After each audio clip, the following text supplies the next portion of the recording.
Period. What harm will you? कोई नुकसान, you are not going to harm the patient. But if you don't, this is what might happen, and it could have been one of our brothers, sisters, relatives, or someone.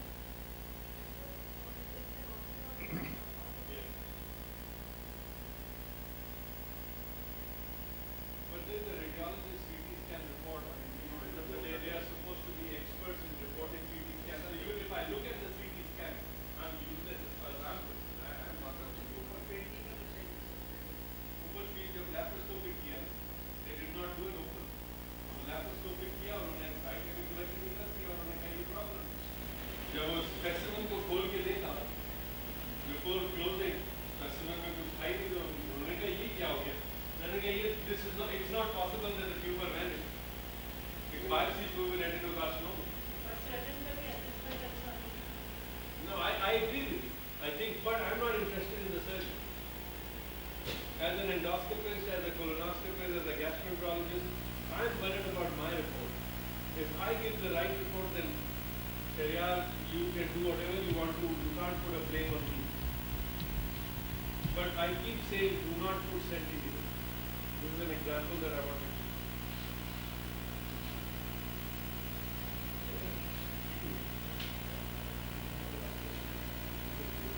Right, yesterday I wanted to play you something on consent.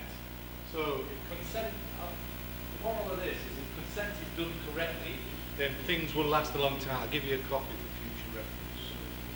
Right. So, what you're going to see is two fine figures of individuals who are still present, alive, kicking. Well, what we're talking about, when you get married in the UK, you sign this thing. It's called a register. That's the same ring as the same. It's on this finger now, because I've grown a little since then. But what this is, it's like a consent, an agreement, a partnership. When the patients come, you have to consent them for an agreement, a partnership, what you're going to do. You tell them what you're going to do. But in the UK, we say what we'd like to do, we say what the intention is, and then we make an agreement with the patient should they not be able to tolerate, etc., etc. I don't know how you go about it in Pakistan, but there are times when you can't complete a test. So you need to let them know what those reasons are. Sometimes marriages don't last, but what people have to do is be sincere about their promises to each other. So have a laugh, you know, see how I walk. Then go with you. Yeah, disappointingly, I got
What we do is we sign an agreement. So you, with patients, you don't necessarily, I don't know whether you sign an agreement with the patients, because some may not be able to sign, some may be able to sign.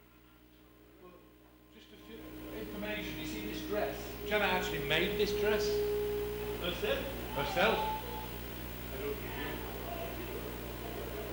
The bridesmaids' dresses, Jenna actually made the bridesmaids' dresses. Now, communication, sometimes on these events, and I'm talking about with patients, they don't go very well. So me being me, we were told to line up. I thought they said line up. And then I forgot to hear the words, then leave. So I stand there like a fiddle, waiting to what happens, and we were supposed to walk out. But then we paused. Well, I paused. And we stood there. What we stood here for? So I'm actually asking, what we stood here for? Yeah, that was it, what we stood here for. Next minute, mother-in-law pops up. Shift.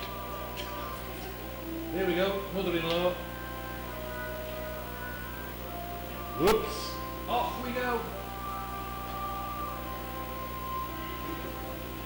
So nearly 32 years later.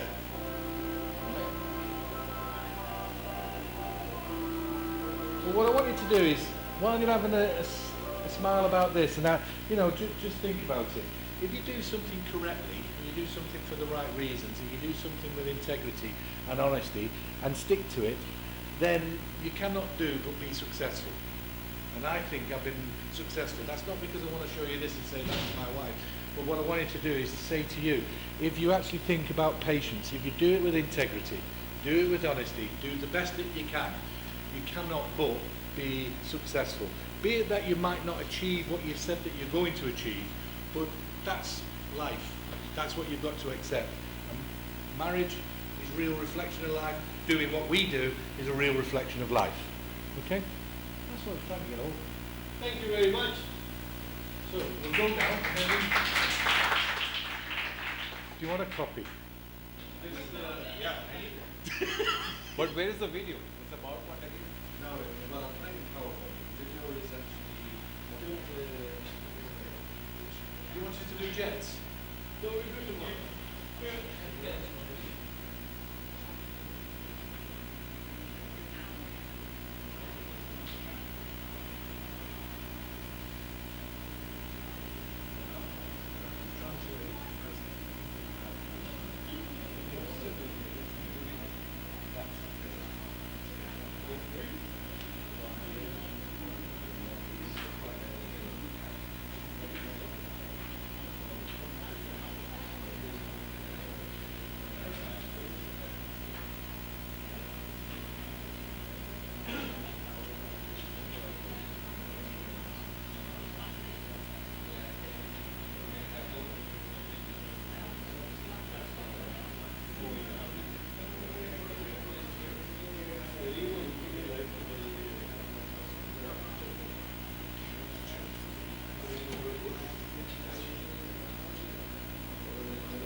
So today you've done a lot of things. Hopefully people have actually felt that you've been supported while you've been doing it. Is there anything that you'd like to go over for a quick 2 minutes before we finish? So is there anything that you don't understand? Apart from me. So what we need you to do is have a think about how the scope rolls between the fingers and the thumb. Not fist gripping, just letting it roll. How the scope is supported by this. Your posture, how it can actually alter what you're doing. It's very important about your posture. This morning, one of you guys was like this. In 10 years, one of you guys will be walking down the street like this. So if you scope like this, you're going to end up like this. If you scope in a strange position and you hurt your back, you'll end up permanently with a hurt back. Think about what we call in the UK ergonomics. Ergonomics is about your posture. Think about how you stand. If it's every now and again just straighten yourself up, stand on your tiptoes. Make sure that you're doing this correctly.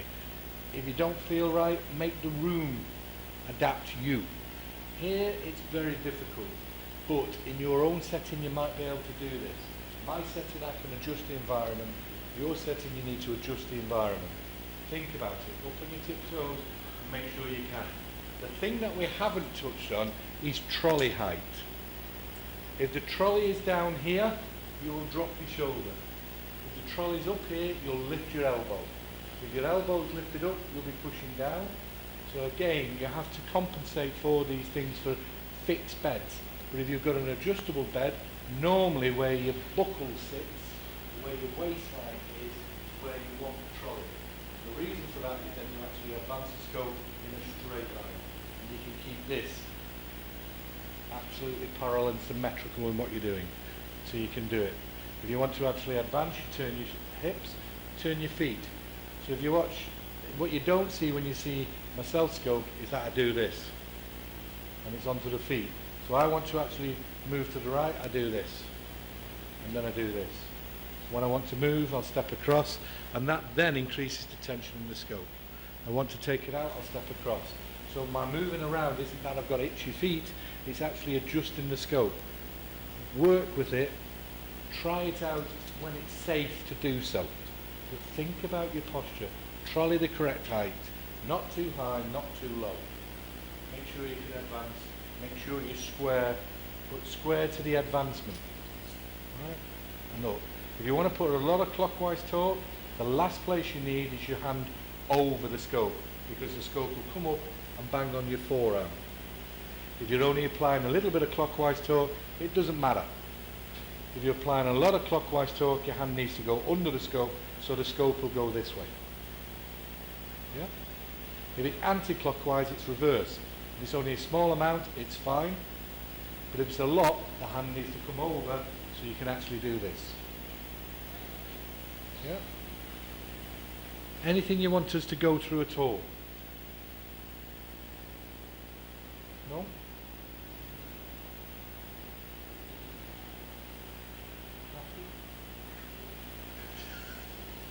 There are some things that obviously will be covered tomorrow as well. We will give you a chance.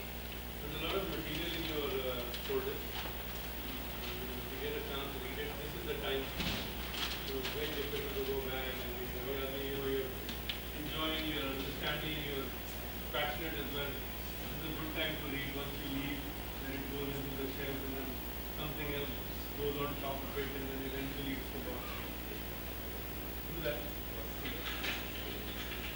Call it a day tomorrow. Start at